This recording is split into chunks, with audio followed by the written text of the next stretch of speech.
Hi, Tom here. In this week's Circle Line Art School video, I will show you one way to draw a road with lampposts on either side in one-point perspective. The first step is to draw a horizon line representing the height of the eye of the viewer of the image.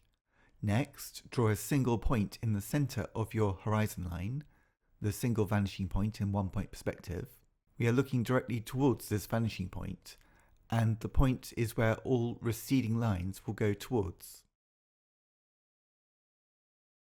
Next, draw a line to the right and then another line to the left of the base of your page for the sides of the road, using the vanishing point to show how they recede away into the distance. Next, we can draw two more receding lines on the right-hand side above the edge of the road. And then we can repeat these two lines, but this time on the left-hand side. So the right side and the left side mirror each other.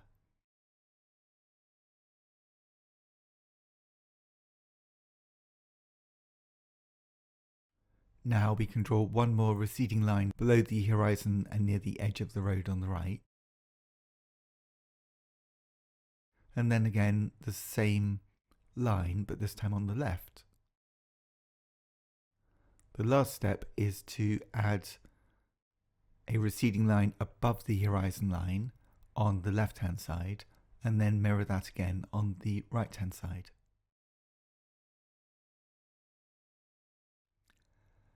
Now we can draw the first upright of the nearest lamppost on the left, and then we can keep repeating vertical lines for each of the lampposts, and each line gets closer together as they go nearer to the horizon and further away from us, the viewer. They also are not quite so firm in pressure, so when you draw them, you can draw them lighter lines in the background and dark lines in the foreground. Then we can double up these lines with another line parallel to the first to give each of the posts a thickness. Again, these parallel lines will get closer together as they go towards the horizon, but we want to stop them way before they get to the horizon.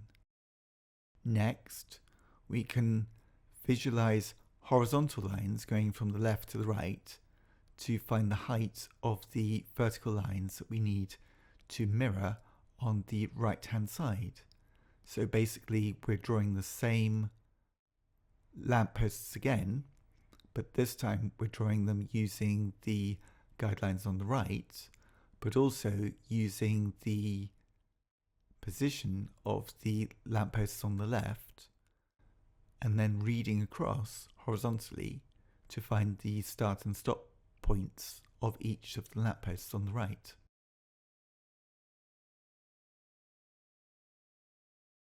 Next, we can double up the thickness of the lampposts on the right, just as we did with the lampposts on the left. Checking to see if anything needs changing or altering, so that you're improving your drawing as you notice anything that you think could be improved. Next, using some of the receding guidelines that we drew at the beginning, we can draw a series of railings on the left-hand side using the guidelines as a guide, and then we can repeat the series of lines for the railings on the right-hand side. The next step is to draw the lamps for the top of each lamppost.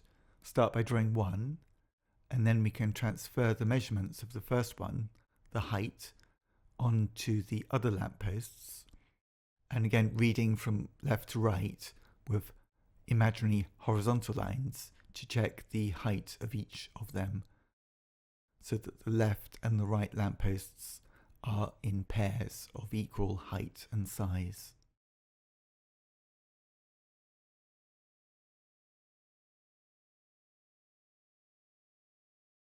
Once we've done a bit of that, we can add a few details to the railings on the left and right of the roadway. maybe some little details on the top of each of the railings.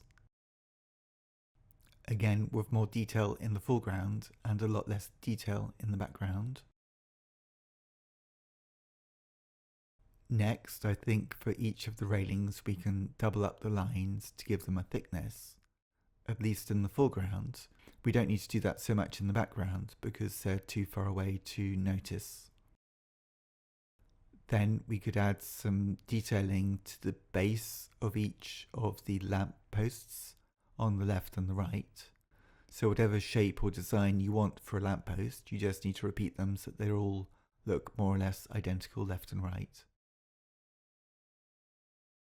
Next, we could add a fine line on the right and the left to give a thickness to the pavement either side of the roadway, again using the vanishing point as a guide for these receding lines. Now, to make this drawing into a bridge rather than just a road, we could add a statue, at least a base of a statue on the left-hand side, behind the railings, and using the vanishing point again for the receding lines, but the vertical lines and horizontal lines will stay vertical and horizontal. And then once we've drawn this on the left, we can follow along the lines with matching them up on the right hand side so that both the bases of the statues for the front of the bridge are the same, or at least very similar sizes. Once you've got both of the bases of the statues, you could develop a simple sculpture for each of the statues, starting on the left. I'm going to draw a stylized knight with a shield.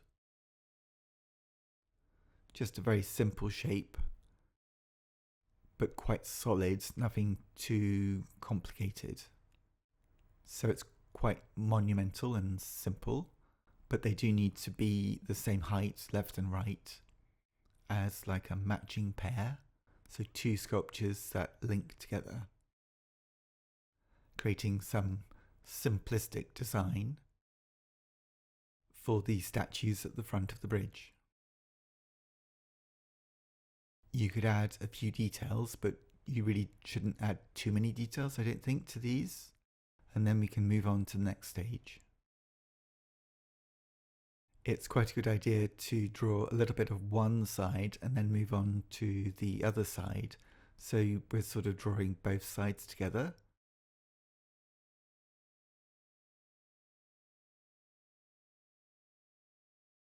Next, we can create some scale to the image by drawing a small person in between some of the lampposts on the left-hand side, and then using a very fine guideline from their feet to the vanishing point and from their head to the vanishing point, we can fit another person between these two guidelines of feet and head a bit further away, and these will be two people of the same height but at a different distance from us.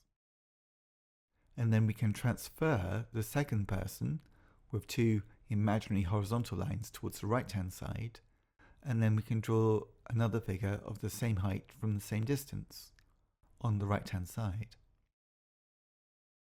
Then we can just repeat this with more figures getting smaller as they recede away to the distance to the vanishing point, and using the head receding line and the foot receding line as a guide.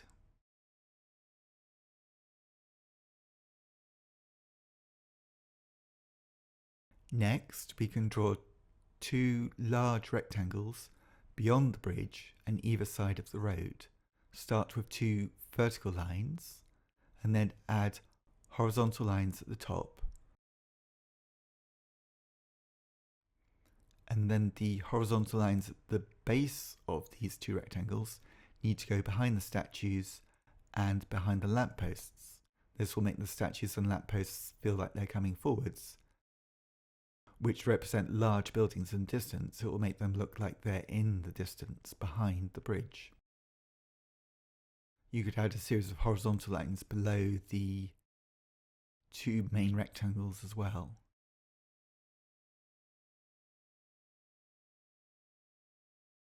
Next, using the vanishing point, we can do the receding sides of each of the buildings, remembering that the vertical lines stay vertical, and then rather than have the view going all the way to the horizon, which is a very long way away, we can add a building in front of the horizon with its base of the building, which is slightly below the horizon line, and we could make this perhaps a church with a spire.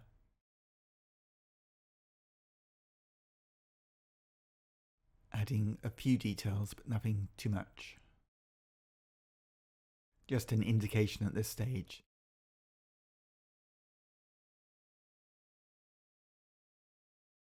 So the next stage is to add some architectural details to these two large rectangles of buildings. So something, maybe some domes on the corner of each of the buildings. They don't need to be symmetrical, but they could be similar, left and right. And then you could work out some sort of roof structure so that they're not just basic rectangles, so they look like older buildings with more complicated roof structures. And then we can start thinking of adding some windows.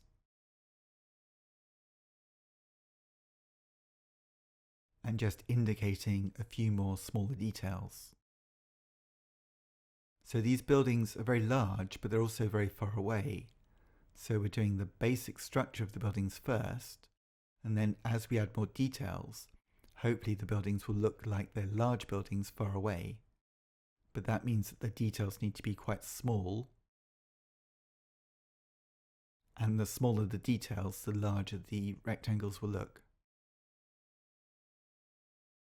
This would be, I think, particularly true for the windows. But before we draw the windows, it would be good to add some guidelines, some grid lines, which could be part of the structure of the building. But also it will be very useful when we come to adding the windows to each of the buildings. So start with some horizontal lines.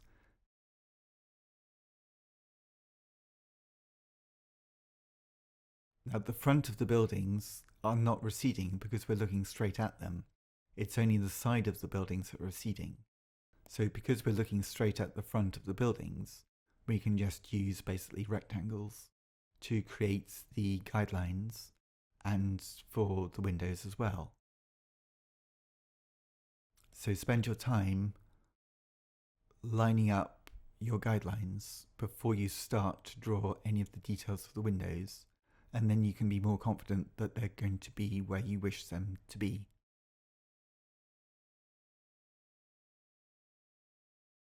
Next, we could add some vertical lines to the front of each of the buildings. So because we want these buildings to look large, we can keep dividing the spaces into smaller and smaller grid-like shapes.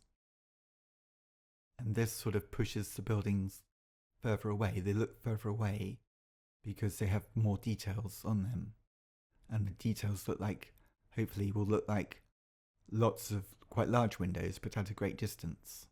And that will make the buildings look large, it will make the bridge look wide, and it will make the people that we drew feel that they're in scale to the main shapes within the building. Next, I think I'll draw the windows in pen straight off because I have all these guidelines first in pencil. So rather than go over all the windows in pen at the end, I can just do the lines and the details of the drawing straight on with pen first, because I have enough guidelines to feel semi-confident that I can get lines straight off where they need to be just using a pen. So when drawing with a pen, sometimes you don't need to show so much in the distance. It's just really indicating detail. But in the midground, the fronts of the buildings, they need quite a lot of detail.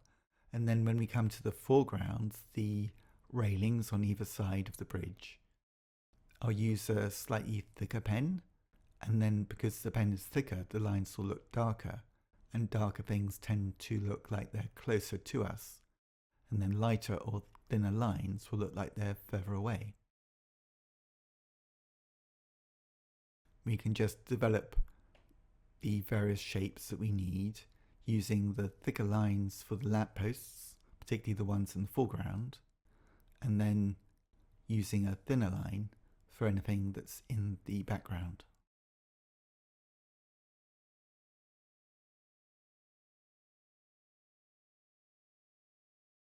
We don't need to have any real details to any of the people, but we could add more people and maybe more lines in between the railings, because at the moment they look like they've got large gaps in between them, and to make them look more solid, that would be good.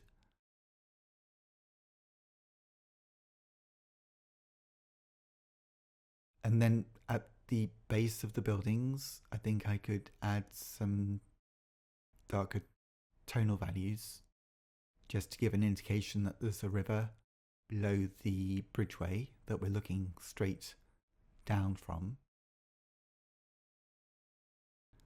And then once we have the pen details on our pencil drawing, then maybe we could just add a little bit of shading of some cast shadows.